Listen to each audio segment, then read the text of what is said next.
एक गाड़ी गीत सुनाने जा रही हूँ, ब्याह शादी में गाया जाता है। आप लोग को पसंद आएगा तो कमेंट बॉक्स में बताना कैसा लगा मेरा गाना।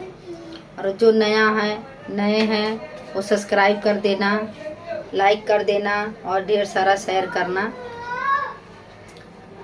खपड़े पे चूहिया जुलुम कैले बाई। खपड़े पे चूहिया जुलुम कैले बाई। खपड़े पे समधी के बहिनी के यार कैले बा, उसा पार कैले बाया बाया खातिन मोहार कैले बाया बजाए खातिन दुआर कैले बाय। खपड़े पे चूहिया जुलुम कैले बाय। खपड़े पे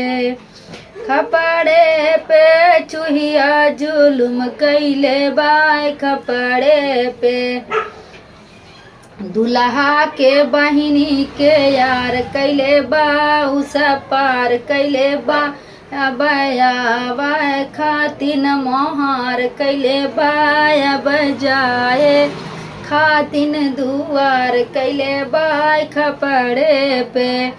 खपड़े पे चूहिया जुलुम कैले बाय। खपड़े पे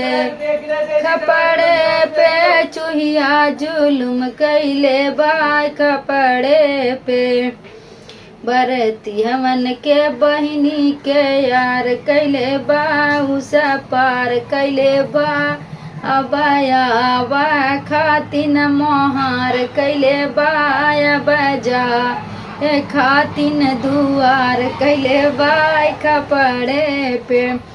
खपड़े पे चूहिया जुलुम कैले बाय। खपड़े पे